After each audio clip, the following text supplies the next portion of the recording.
Someone tweeted me a question earlier today. Is Musnad Ahmed 16,245 authentic? It's the one where Muhammad makes out with his young nephew. The Islamists are saying no, but they call everything they don't like a lie. And by any chance, do you know the age of the nephew when it happened? Musnad Ahmed 16,245 is certainly one of the hadiths found in Musnad Ahmed, but as far as I know, that volume of Musnad Ahmed hasn't been translated yet. I've been purchasing the Darussalam edition of Musnad Ahmed, and only 3 volumes have been published, so we'll have to wait for the complete collection. This particular hadith from the collection has been translated mainly because it's really creepy. The hadith reads, Muawiyah said, I saw the Prophet sucking on the tongue or the lips of Al-Hasan, son of Ali. May the prayers of Allah be upon him, for no tongue or lips that the Prophet sucked on will be tormented by hellfire. Hassan was Muhammad's grandson. Here we have Muhammad sucking on his grandson's tongue or lips, and Muhammad had somehow guaranteed that if he sucked on someone's tongue or lips, that person would be saved from hellfire. To be fair, this doesn't say that Muhammad was making out with his grandson. It says that he was sucking on his grandson's tongue or lips. But think about how creepy this is. Hey kid, let me suck on your tongue. If I suck on your tongue, you'll go to heaven.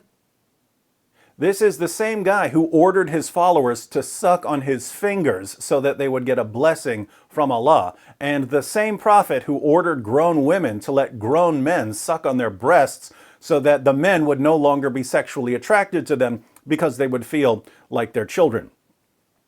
The prophet of Islam sure liked sucking, but since the relevant volume of Musnad Ahmed hasn't been translated yet, it's hard to show this hadith to Muslims. And if you simply claim that Muhammad sucked on the tongues of little boys, a Muslim will probably think that you're making it up. So it would be nice to be able to show your Muslim friends a hadith that's readily available. And fortunately, it turns out that we have a similar hadith in Al-Adab al-Mufrad, which is one of the collections of Bukhari and is available online. We read in Al-Adab al-Mufrad, number 1183, I'll put a link to this in the description box.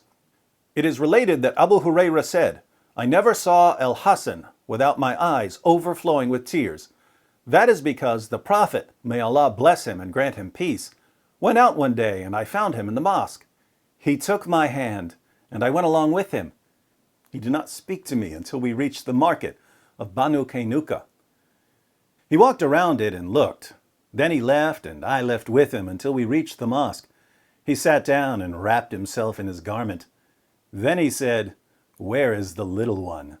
Call the little one to me. Hassan came running and jumped into his lap. Then he put his hand in his beard. Then the Prophet, may Allah bless him and grant him peace, opened his mouth and put his tongue in his mouth. Then he said, O Allah, I love him. So love him and the one who loves him. So this isn't Muhammad sucking on Hassan's tongue.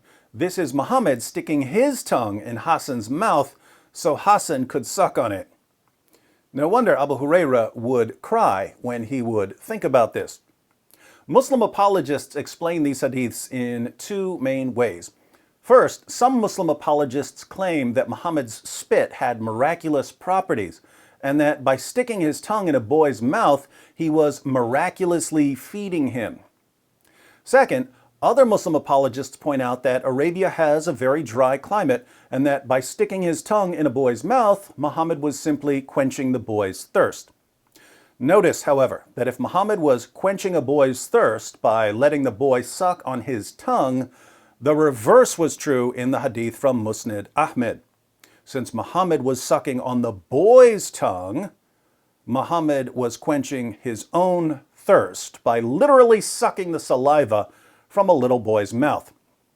I hope we're all learning about the Prophet of Islam. For those of you who appreciate the fine arts, we reenacted Muhammad's teachings about sucking on people's tongues and sucking on people's fingers, and breastfeeding adults in 3 installments of Islamicize Me. Enjoy the videos, and be sure to share them with your Muslim friends who don't know any of this because their imams always forget to tell them what their sources really say about the most obvious false prophet in history.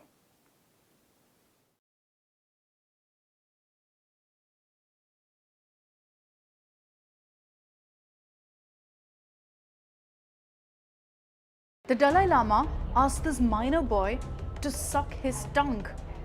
I know what you're thinking. What? This is exactly what happened when this little kid went up to the spiritual leader who's in exile to pay him respects. A video has surfaced showing the Dalai Lama kissing a minor boy and then proceeding to ask him to suck his tongue. Does this make you uncomfortable like it does for many of us? The feeling is most definitely mutual. This act of the Dalai Lama has now triggered a row. Netizens found him to be creepy, disgusting and whatnot.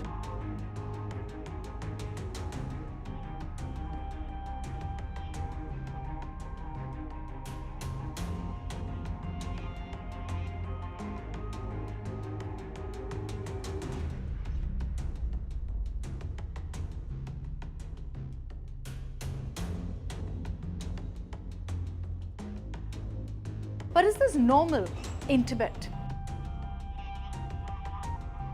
Well, in Tibetan culture, sticking out one's tongue is a show of respect or agreement and was frequently done even as a greeting. This goes back to a legend from the 9th century when the then Tibetan king with bad behavior used to have a black tongue. So people put their tongues out to demonstrate that they're not like him and are not reincarnated. This became a form and a symbol to greet each other. But sucking one's tongue wasn't part of the tradition, some pointed out.